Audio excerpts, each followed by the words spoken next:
In this episode we will be travelling from Charleville to Blackall. Up here, it's about 300 kilometres, so it's only a short leg. On the way we'll be crossing the dog-proof fence, and in Blackall we'll be looking at the Blackall wool scour, the Blackall Black Stump, and also a Great Artesian Basin boar. After Blackall we will plan to go to Longreach, where the Qantas plains are. Then we'll go on to Winton for dinosaurs and so on. Then we'll go up to Richmond, where they have a lot of plesiosaurs and ammonites and stuff like that. Then we'll go across through Hewenden to Charters Towers. Charters Towers is the apogee of the trip. Then we'll come all the way back down through here to Emerald, Claremont there, mining town, Emerald, down through Carnarvon Gorge, which is in here, magnificent bit of country in there. Go down to Roma, then to St George, then Dirranbandy, down past Lightning Ridge where they mine the opals, and down through Walgett to home. So that is Queensland, and it goes up there a long way yet. And over here we have South Australia, Northern Territory there. Called the Wild Dog Fence in New South Wales and the Dog Fence in South Australia, once was over 8,000 kilometres long, but changes have shortened it to about 6,500 kilometres. The wild dogs are dingoes or their crossbreds. Ramps have been installed on major roads and highways to facilitate the flow of traffic. The fence has been partly successful, though dingoes can still be found in parts of the southern states. The fence has helped reduce losses of sheep to predators. The fence netting is about 180 centimetres high and is dug into the ground. The fence is patrolled twice weekly to check for damage.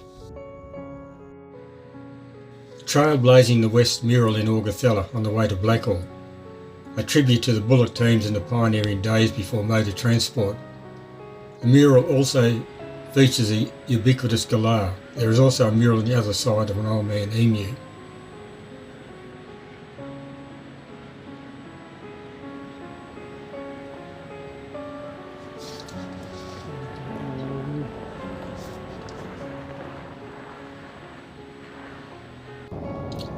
The locals let you know that you've arrived in Blackall after a 300 kilometre leg from Charleville.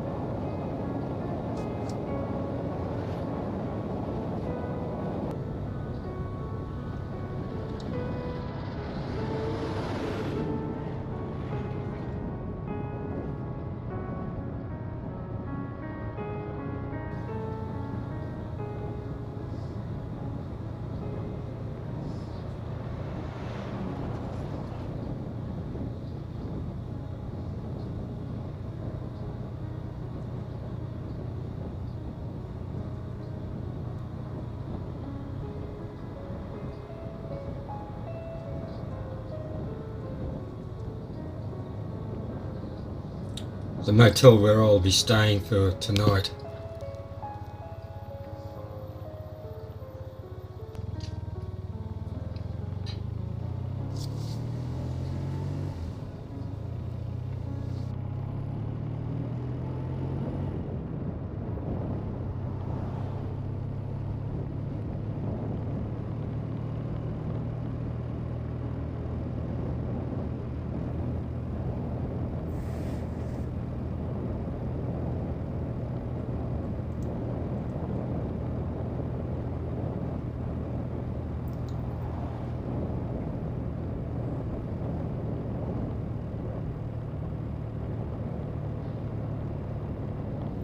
I reckon the truck drivers do well to manoeuvre those trucks through town. That is a road train triple.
Welcome to Blackall. There are a number of black stumps in Australian folklore. This black stump in Blackall is a piece of petrified wood, as the original stump was burnt by fire. The original was replaced in 1988. Thomas Mitchell, in his explorations of Western Queensland, opened up this area for pastoral activities in 1846. The site also marks the original astro station to establish the longitude and latitude of Blackall in 1887. The stump was actually used to hold instruments. During this period, all the land west of the stump was regarded as beyond the Black Stump, beyond civilization.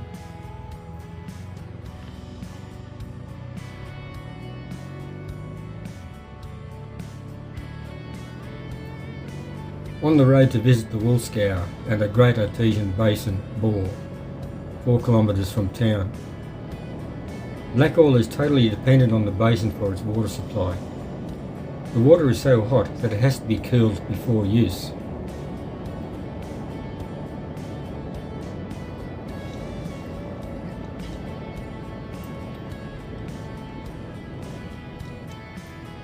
The wool scour is an interesting piece of Australian history. The scour was set up during the golden age of wool and was the last operating wool scour in Australia. Scouring wool means to clean it.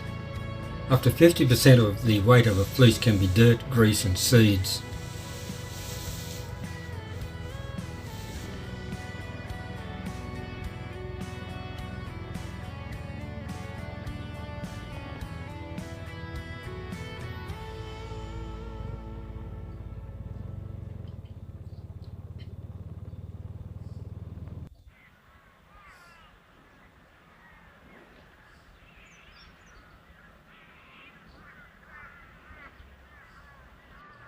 The site is extensive and included shearers' quarters, the wool scour itself, shearing sheds, sheep pens.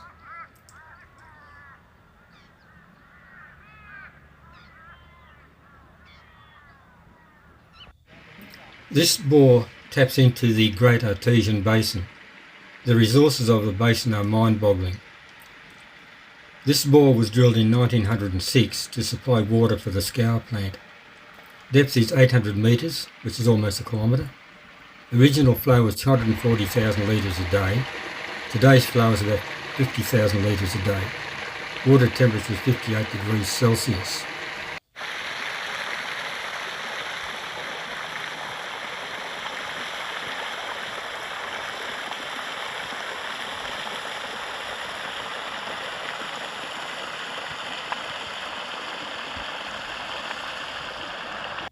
Our tour begins in the old kitchen.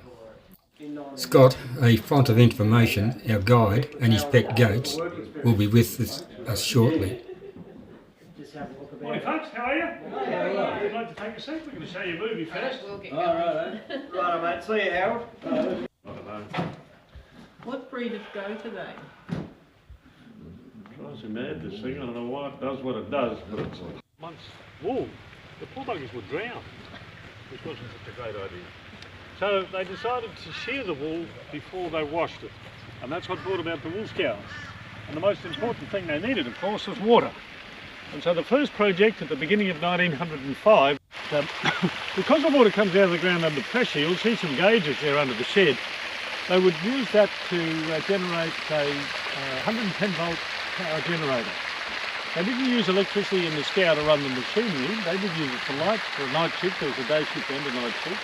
But the water, the power was channeled across the road. Where the tin fences there in the little house, that's the manager's residence. And so the power was used to power up his house. What they used to run the machinery at the wool scour was steam. There are 4 steam engines operating at the scour. And they would have teams of timber cutters. And they go out to the district here cutting down gidgee wood. Not very big trees, but ideal to burn because gidgee burns hot but burns long. So it was ideal for what they needed.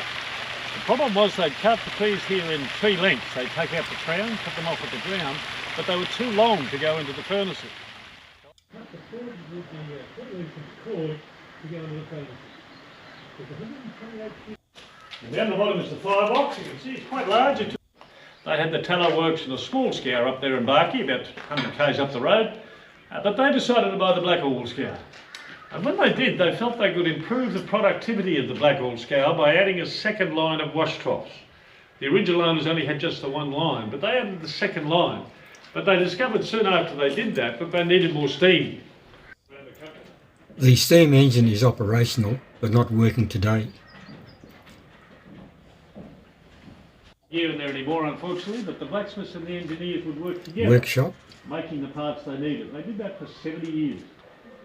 Quite amazing when you think today we can't make a bottle top. The top box is lowered to the floor. The presser goes into the wool bins and he'll load that press with armfuls of wool. Pack it in as tight as he can get it.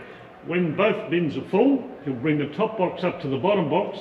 Using the big lever, he'll then manually bring that big cap that you see at the top. It's called a monkey. And he'll manually bring that monkey down through that top box into the bottom box to make the bale. It'll come over onto the scales and be weighed and branded, and that's what the stencils are on the table. Branded with the... And they're very seldom wrong. Very seldom wrong. A good wool presser is a real asset to a wool tech. The guy here knows that his clip average through the wool that was to go through the wool scour would be stored here in this area. Pretty well floor to ceiling of bales of wool.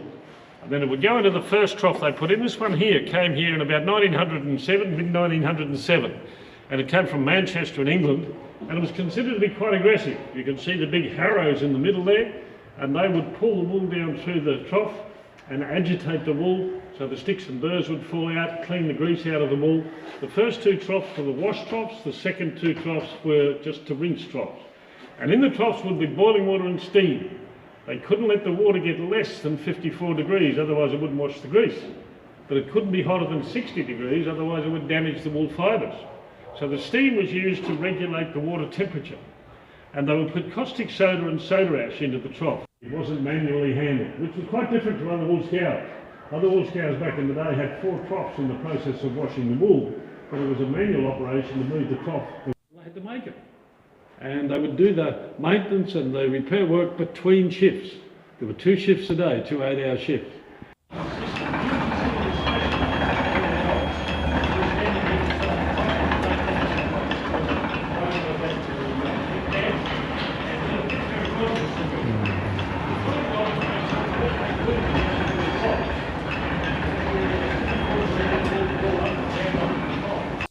Making sure that wool kept moving evenly through the trough, be washed. And then it would pass into the next trough.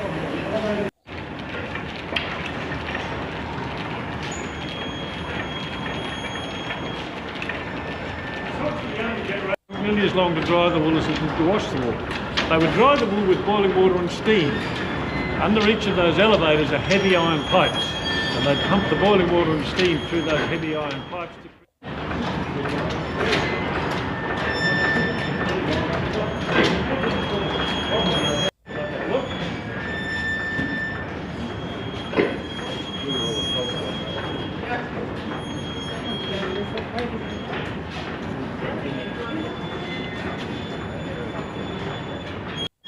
And if you're working upstairs, well, you're up here on top of the flume, and you're going to be up there for about 8 hours a day.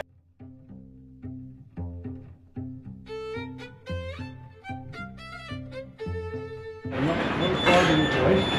There'd be about 10 kids in there on a Saturday morning. All the wives are sitting up. It's really happening to the pool in the way. There's one of our last by the 80s, we put the late 70s to a shooting team. Still on the head. But that was the end of the woods. What is a thunderbox, you may ask? It is another Australian colloquialism.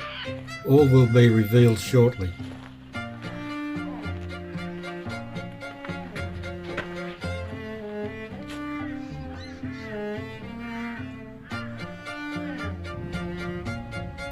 The wool scour also served the smaller farmer by providing a place to have their sheep shorn. Up to 40,000 sheep could be penned, ready to shear. So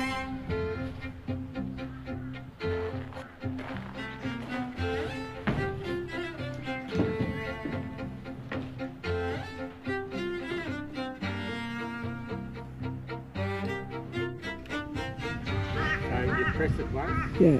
So it ran a video there for 70 seconds. In the next video, we will travel to Longreach to see the Qantas aircraft and the Stockman's Hall of Fame.